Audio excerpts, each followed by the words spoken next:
Pastor KWalker. And of course, with Pastor KWalker is this whole idea of the recovery ministry. And I think that Pastor Walker, we've talked about, and we've talked to you on a number of occasions, but we've never had an opportunity to really get into the motives for the establishment of such an organization and some of the things that might be associated with it, and how you're planning on really developing that into an organization that can be of greater service.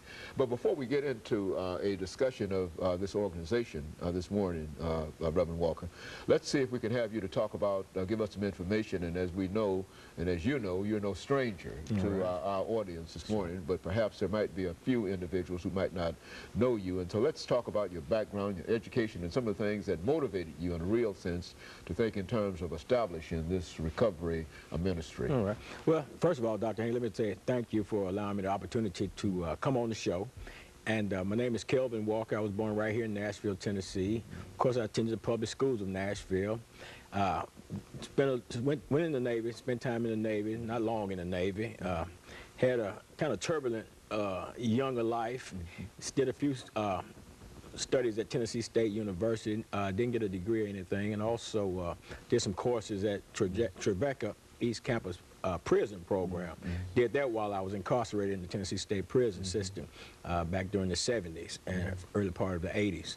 And that kind of brings me to where I am today. That, you know, my background, Dr. Haney, is actually what creates in me a passion to do what I do. And, you know, just to say, you know, the Hands of God Recovery Ministries, we found was a ministry that was birthed into me back in 1987.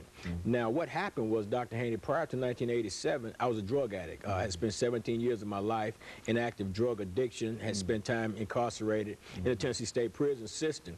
But on August 24th, 1986, God just divinely intervened in my life. I wasn't anybody special. As a matter of fact, I had been shooting drugs all that day. And he intervened in my life, and not only did he break the bondage of the drug addiction in my life and that negative lifestyle, but at the same time, he called me directly into ministry.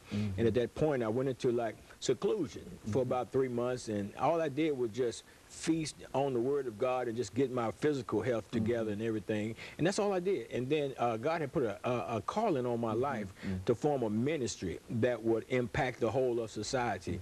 You know, and that's where the Hands of God Recovery Ministries come from. Now, it didn't start in '87. I got so excited about the idea, the concept, that I ran downtown, got me a state charter, and didn't do anything with it. And when the ministry I actually opened up my first recovery house in November of 2002 and got it chartered in the state of Tennessee in July of 2003.